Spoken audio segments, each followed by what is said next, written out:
Yo, what's up guys? Welcome back to another video. Today we have Linux Mint 22.2 Zara. Well, this is actually a beta release, but that's not going to stop me from making a video. So let's dive right in.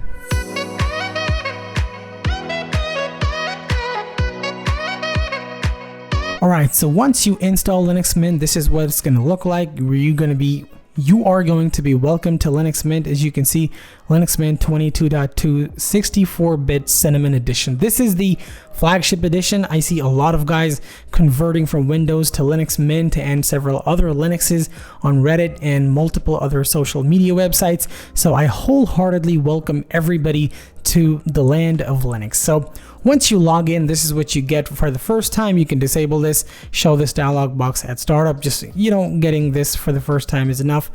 Getting it repeatedly, not so much. Welcome to your new operating system. So this is going to guide you through what's new. So you can click Let's Go, and then it brings you to the desktop colors, system snapshots, driver manager, multimedia codecs, update manager, system settings, software manager, and the firewall. So we're going to go through these one by one. If you're new, feel free to see all of these. If you're seasoned, skip around to what's new section. Okay, so desktop colors, let's go to that. So this is Mint Y and the appearance is mixed. So we do have a dark panel at the bottom, a dark start menu sort of, and then the windows should be light. So for example, files over here, this is the Nemo file manager. This is light. We have some beautiful icons. We're going to talk about that in just a moment. If you convert it to total dark mode, then everything's going to be dark, and this looks fantastic as well. And if you have everything in light mode, this does not look that good according to me.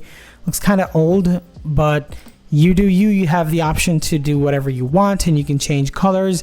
This let's just go with this color. I think it looks pretty good. And the icons in the file manager should have changed as well. Let's check with green, and I think I'm going to stick to green for the video.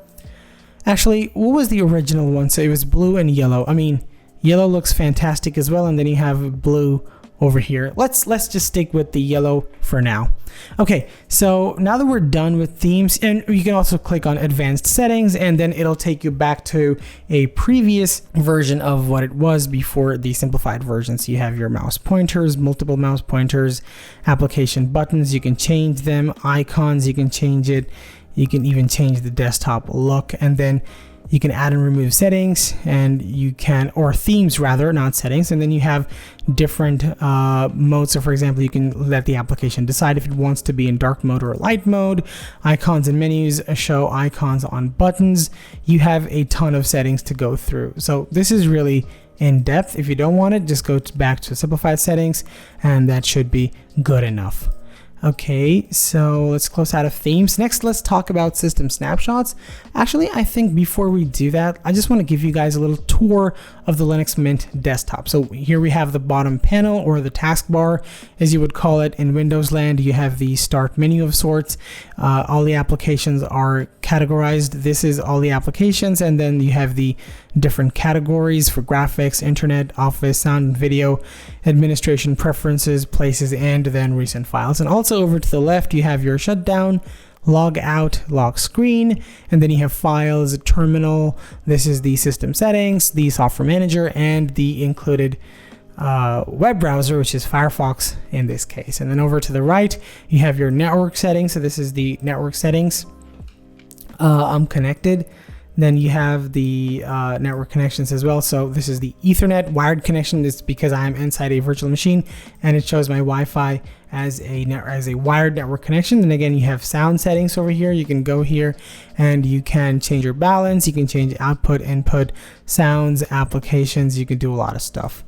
And then you have the time and date. So this is the calendar. You have date and time settings, and then you do get the actual calendar and notifications. They're going to pop up, I think, in the top right corner whenever you get notifications.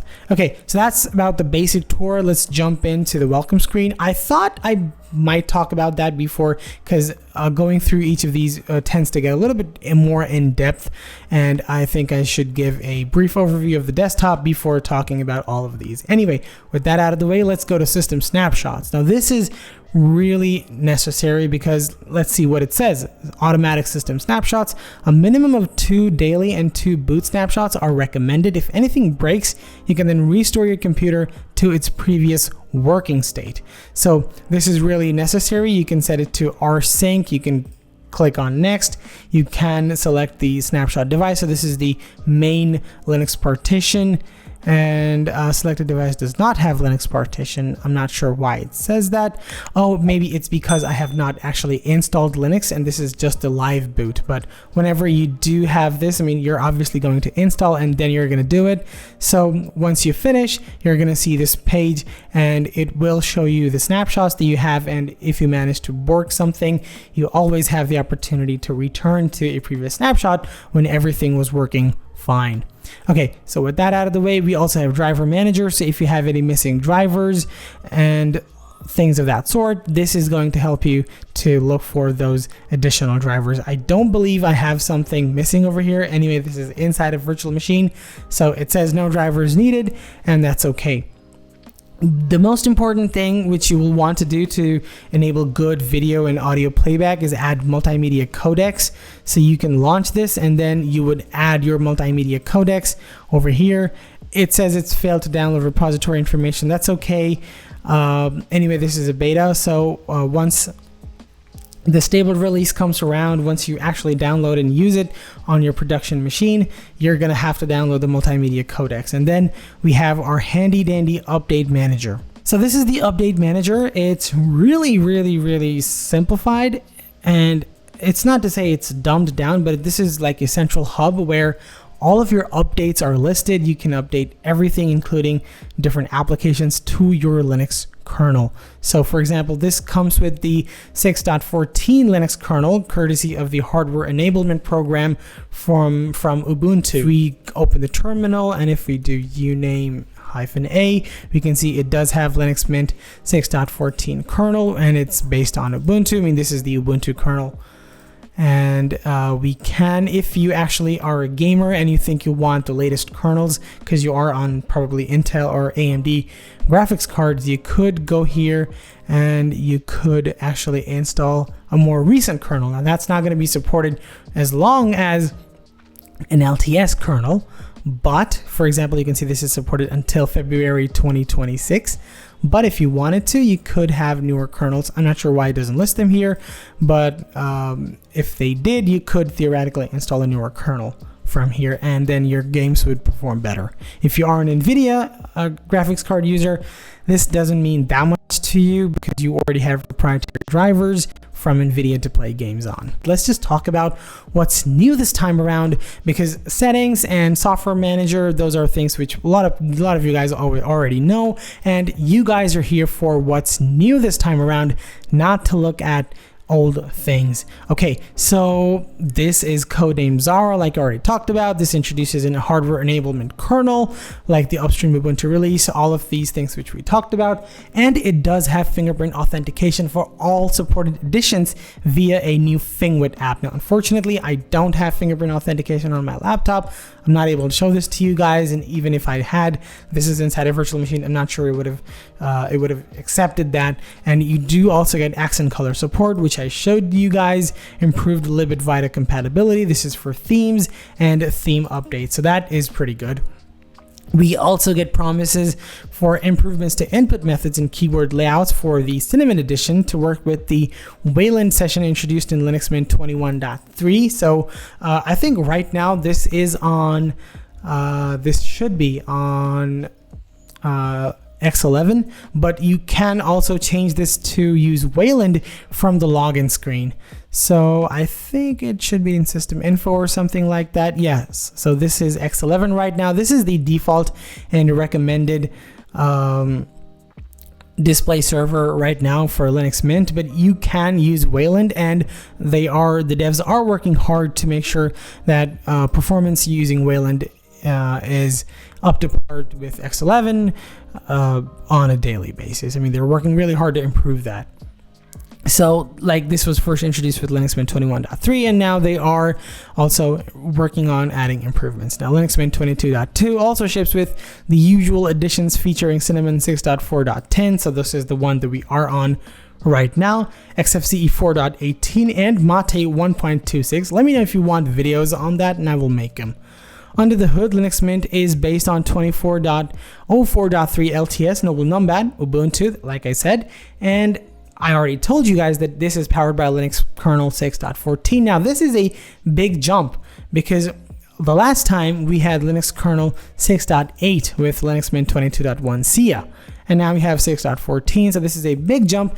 Newer hardware should be a lot better supported on this, so that's a plus. If you have like something like a new laptop or something, your chances of getting that supported and all the peripherals on the laptop working properly are much more improved by the availability of a newer kernel. So that's good. And I mean, you can download the ISOs for yourself if you want to. I downloaded these from this website and I think they're pretty good. I mean, yeah, thank you for providing these to us. And that's it about what's new this time around. So let's just go back and talk a little bit about the system settings and the software manager, and then we can call it quits for the video because I don't want to make it too long. There is not that much to talk about. Even though for small changes, development work takes a long time. I do appreciate that, being a developer myself. So you have backgrounds, effects, font selection, themes. We already talked about themes, account details, actions, applets, desklets. I love how this system setting is so neatly categorized. It does not look atrocious or very cluttered. It's really clean, and I love the aesthetic that this has. Something compared to something like the Mac OS system setting, it was good before, but now they made it to like an iPad style system setting, and I completely hate that. I don't like it, and I love this. This is so much cleaner. Okay, and for example, you can go to the panel, you can edit the panel height, left zone, center zone, right zone. So this is the right zone, this is the left zone, this would be the center zone. So you can add applets over here, you can have penned apps over here like the default. You can also go to this, you can edit the menu, so you can have which applications to show. I mean, there are a ton of things. You can also configure the menu or the start menu, and you can increase the icon size, you can change what icon to display, you can have something written over here. For example, you can have start menu if you, I don't know if you're like a big Windows fan or whatever, and you can have you can also have window animations. Open the menu when I move my mouse over it. I suppose that would be very irritating, so I'm not going to enable that. And then under menu, you have categories, icon sizes. So everything in Linux Mint land is really customizable. It's just really fantastic to see what the team does with Linux Mint. Okay, and now for the favorite part of the video, which is the background section. I really love to talk about these, and these are these default wallpapers, but we're not really interested in them, are we? And what we really want is to look at these wallpapers. Christmas bouquet. Ooh man, that is bocalicious, although I'm not too sure about these. I should have cleaned the camera a little bit before taking the video. Confetti, building, city, all of these look really good. Man, CPU, yeah, CPU is good. What about hearts? Well, that's pretty cool. And let's come down, let's check something out. Wave. Wow, I love this, man. Linux Mint wallpapers, if you have depression, you can just scroll through these wallpapers and you're gonna be fine. This is not medical advice, by the way. Uzumaki, that's really good. I love that these are all abstract. Where are my nature wallpapers though? I would really love some nature wallpapers right now. Dawn, Baltic, purple glitter, mountains. Yeah, all of these look good, man. I still haven't decided which one's my favorite. Snow. So all of these are abstract, and this looks like Lego snow. This is beautiful. Computer art, not too bad. I love these, man. Whoever created these, hats off to you. You have the names over here: Steve Johnson, Toa Heftiba, Rapiku. Sorry if I'm pronouncing your names wrong, but these are good. But I missed the nature wallpapers just a little bit. I promise you, just a little bit. Jigar Panchal, he's an Indian. And it's a very good wallpaper, by the way. I may actually use this for the thumbnail. Who knows? Or maybe this? Yeah, I'm not too sure. Let's just go with hearts for now. And let's continue on with the tour. This looks beautiful, by the way. It's vibrant. I love the wallpapers. You gotta keep doing the good work. And so, okay, so let's talk about Software Manager next. So this is going to take a little time generating cache. Give it a little time. Meanwhile, let's check out what default applications we come with. So inside accessories, we do get calculator, file renamer, document viewer, fonts, image viewer, onboard, passwords and keys, screenshot utility, USB stick formatter, USB image writer, Warpinator. I love Warpinator, man. Warpinator is used to transfer files from your computer to your phone or from one computer to another. This is really handy device. Warpinator, I absolutely love Warpinator. And you also have graphics, internet, so Matrix, Thunderbird mail transmission for torrents, Firefox web browser for Office. You get LibreOffice. Let's check out what version we have right now. So I see a Software Manager is loaded. We're just going to close it down for a little bit. And did you know I'm not interested right now? And I love the default theme, although I always change it to Elementary OS theme. About LibreOffice at 24.2.7. I guess this is not the exact latest version, but this may well be the LTS version, which is good enough for you. This is a great computer. Okay, not too bad. LibreOffice, always amazing. And now let's check out the other things. So we have sound and video, Celluloid, Hypnotix, installed multimedia codecs, and Rhythmbox. We all know what Rhythmbox is. I love Hypnotix, by the way. I think, yeah, so you'd get TV channels, movies. I can spend hours in Hypnotix. For example, if you're learning French, just go to a French channel. You see, and just, I mean, I don't want to load TVs over here, but I mean, if you're learning something, let's say English pronunciation, go to Canada. Okay, just watch news. If you're bored, just do that. You're learning Chinese, go to China. See, you have Chinese TV. That's fantastic. Ireland, India, ABP News, NDTV, DD National. My dad watches plenty of these. India Today. Yeah, I'm Indian, by the way, if you didn't know that about me. Japan, Nihon, North Macedonia. Reminds me of that one Key and Peele video of Albania versus Macedonia. The poor couple in the restaurant. Man, that was an experience. UK, Switzerland. Hypnotix is pretty good, okay? You can spend hours lost in this, and this is free TV for you. So go ahead and enjoy. You see, you have movies as well.